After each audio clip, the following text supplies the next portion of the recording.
Welcome back, ladies and gentlemen. This is the Bearable Bull here. And I got this aggressively average content for you today.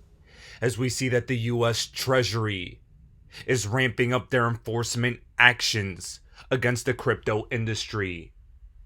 In my previous video yesterday, my initial talking point was about the World Economic Forum's three biggest talking points: inflation, the current geopolitical tensions in Ukraine, and crypto regulations. And like clockwork, we see the US Treasury and the Department of Justice accelerating enforcement actions. The fall of FTX and numerous other bankruptcies are extreme catalysts for crypto regulations. And while it's going to be bad for 99% of crypto and scammy projects, it's going to be amazing for Ripple and XRP adoption. Don't get it twisted, my friends. Garlinghouse has called 2023 the year of crypto regulations, and that will be amazing for institutional adoption and XRP's utility. Now, with that being said, Brad was out here at the forefront of the World Economic Forum at Davos today, dropping bombshells, and I want all of you to listen to this first clip of him putting the SEC in their place. Please take a listen. Well, two things. One, something called regulation through enforcement is never a particularly efficient way to regulate, right? If you want to regulate, do the work, write the rules, codify the rules, and when a company comes to you and says, hey, help me understand the rules, I want to make sure we're following the rules, help them understand the rules. I met personally with the SEC 3 times. Not once in those meetings did the SEC ever say to me, hey, and by the way, we're totally transparent about what we're doing. Not once did the SEC say, hey, we think XRP might be a security.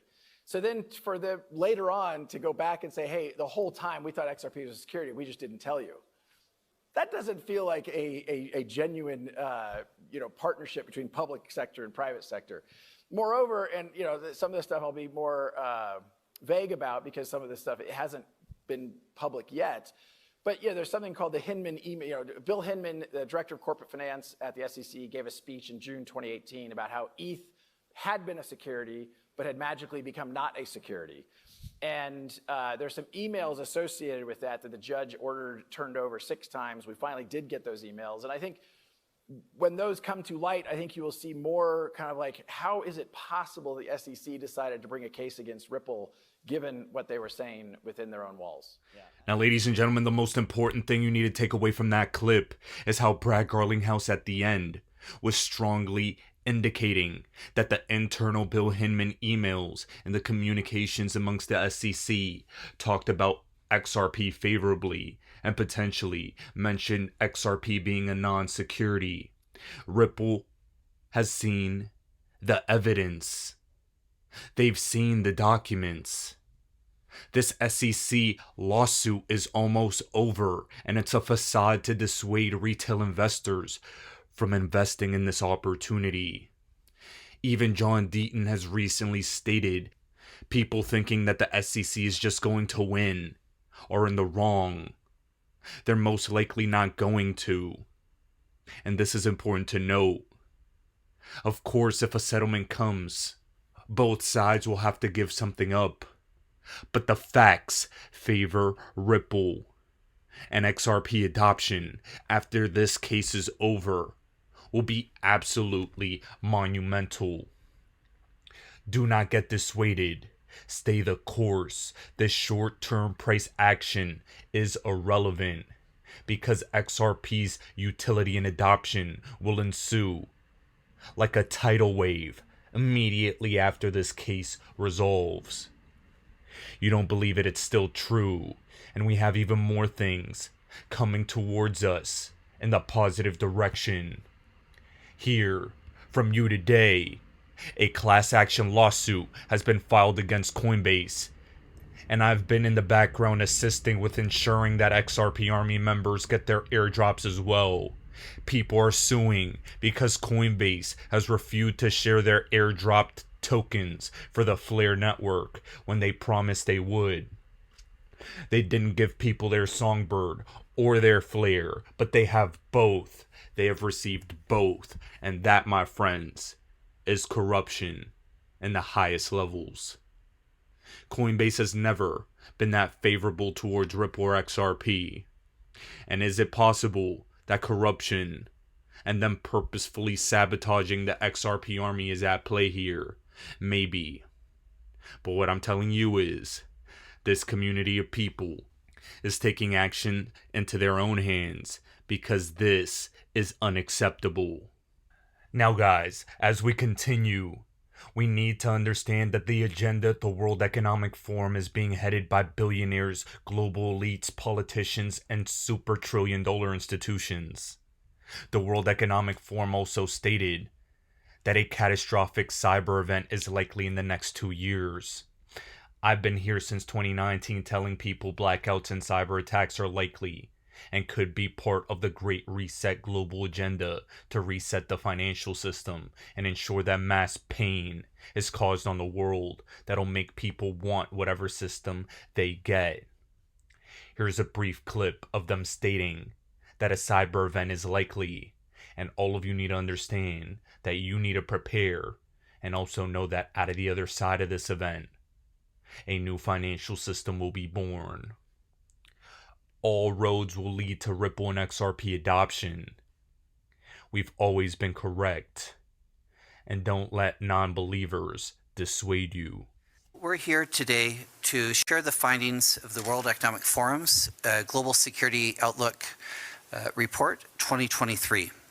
This is a result of research in collaboration with the forum's communities and our partner Accenture, in which we've interviewed and sought input from over 300 executives globally. The most striking finding that we found is that 93% of cyber leaders and 86% of cyber business leaders believe that the geopolitical instability makes a catastrophic cyber event likely in the next 2 years.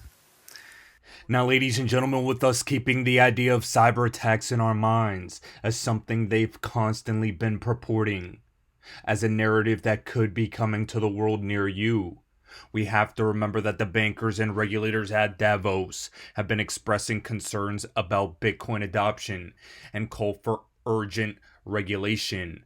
And I have to give all of you an urgent warning. Bitcoin has never been the one. Bitcoin will survive into the future, but it is not the one. XRP has been chosen, and we've shown throughout the years the documentation by the high-level institutions, central banks, and politicians that XRP is the one. You see, this year, 2023, as Brad Garlinghouse has stated, will be the year of crypto regulation, stablecoin regulation, exchange regulation, and XRP clarity, and de facto regulation for the whole industry. Global crypto regulation needs to be at the forefront of policymakers' agendas, and it definitely has been. Just look at what they're saying. Exchanges cannot be playing with consumer funds like FTX, and the SEC can't be in bed with FTX, the biggest criminal organization in all of crypto. Do you see how the conflicts of interest with the SEC continue constantly? Because I sure do.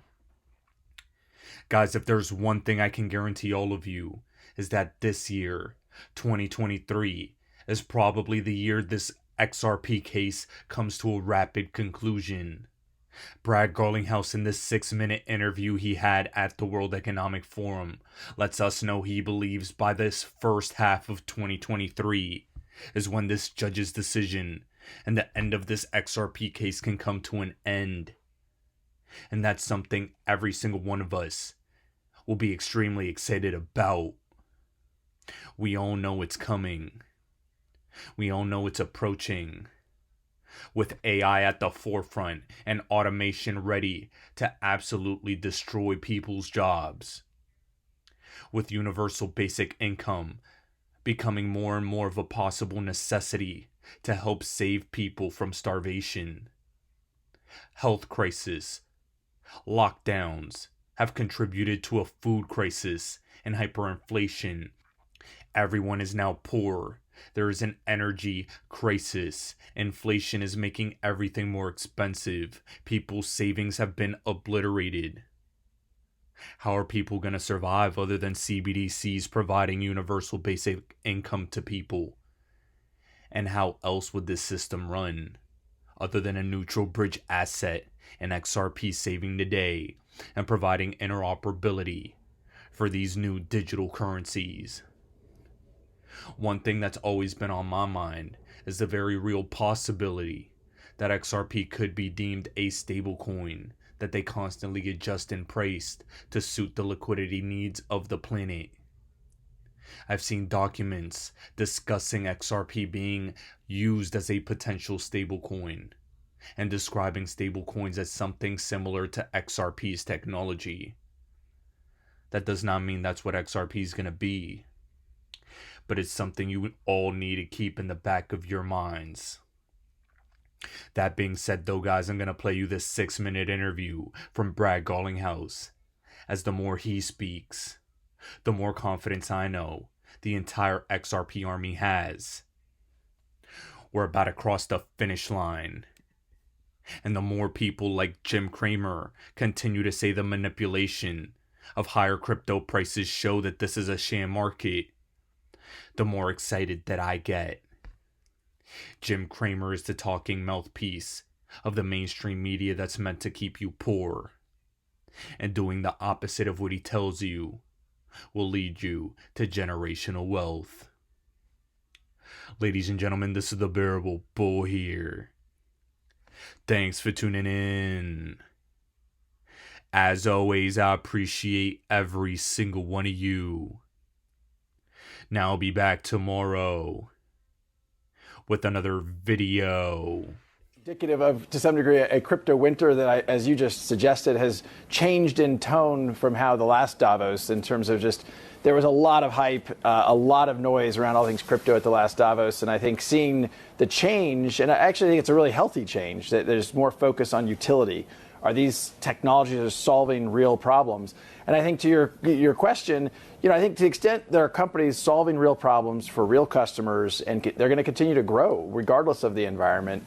Is there continued contagion? I think we're obviously continuing to hear noise about what's going on with DCG and Gemini. Hard to know. It sounds like that could work out in a constructive way. I think all of this has not been great for crypto at large. But again, if you just focus on companies that are solving real problems, certainly Ripple had a record 2022. We'd rather see crypto do well at large, but we had a great year, signed up more and more customers and more volume going through our payment rails. And in terms of your outlook for 2023, we've seen a bit of a bump for Bitcoin in the crypto markets. Are you expecting that to continue, or is this just a little bit of false hope? Well, I've tried to stay out of the short-term price prediction on all things Bitcoin, or crypto in general. I'm long-term very bullish because I think these are technologies that can solve real problems at scale. And I think when you have kind of new emerging technologies, not dissimilar than, frankly, the internet and kind of the dot-com bubble, sometimes the hype gets ahead of the reality. That comes into balance over time. But we shouldn't forget, really not that long ago, 21 years, Amazon during the dot-com bubble almost went out of business.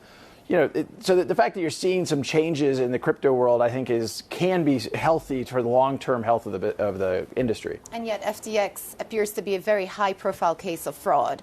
There are serious regulatory and auditing gaps that went on with that institution. And yet at the same time, what I'm reading is so many people have been critical of SBF for having this close relationship with the regulators, the fact that he visited Gary Gensler so many times. So where do you draw the line? We need to strengthen regulation and oversight in this industry, but how close should the relationship be between your peer group and the U.S. regulators who are looking at these institutions? First of all, I think you're exactly right. We talk about this as a crypto problem, but really this is just fraud. And I think in some ways not that dissimilar than Bernie Madoff. And when Bernie Madoff occurred, we didn't totally restructure how we thought about oversight and regulation of hedge funds. We realized that, hey, clearly in that case also the SEC had overlooked, and if people had reported to the SEC they should be looking into Bernie Madoff. So I know that the SEC had met a bunch of times with SBF. I don't know the specifics of what types of oversight they were applying. I do think this is a fraud. I don't view this as a crypto problem at large. But to your point, I think regulatory clarity globally is important. And we're seeing a lot of countries, I mean, here we are in Davos, and Switzerland's clearly one of the countries leading in providing regulatory clarity at an early stage. You have the UAE leaning in, the UK, Japan, Singapore. The US is notably absent from that list. And I think in some ways the regulators in the US have added confusion to the crypto marketplace. And let's talk about those regulators in the US, the SEC, Brad. Let's get a check-in on what's going on with that lawsuit with the SEC and Ripple. Are you nearing an end potentially? Are you planning to settle with the SEC? Well, we have always said that we would love to settle, but it requires one very, very, very important thing, and that is that on a go-forward basis, it's clear that XRP is not a security.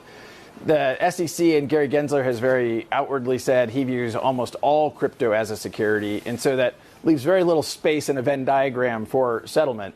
The case is now fully briefed in front of the judge, and judges take however long the judges will take. We're optimistic that this will certainly be resolved in 2023 and maybe the first half. So we'll see how it plays out from here. But I feel very good about where we are relative to the law and the facts. So are you going to wait for the judge to come out with a decision on this one? I'm very optimistic, and I think absent some significant change in posture from the SEC, I can't imagine that we won't have resolution from the judge. I also will point out, and I've certainly something I've heard here in Davos repeatedly, is how important this is, not just to how Ripple it goes forward, but also really the whole crypto industry in the United States. And I keep reminding people that outside the United States, crypto is still thriving, Ripple is still thriving, and we should make sure we continue to engage non-U.S. regulators as well. I mean, it's also difficult to say it's thriving when so many people have lost a lot of money speculating. And the key word here is speculating on the price of Bitcoin and various other cryptocurrencies. I remember back at the peak, there was a lot of talk about institutions getting involved. Given what we've seen, given the price action, given the drawdowns, given the numerous amounts of fraud cases that have gone on in the space, doesn't it feel like the hurdle is extremely high, if not impossible now, to get institutions involved? If you were sitting on a board of a pension fund, how could you justify to them that you're going to get involved in cryptocurrencies?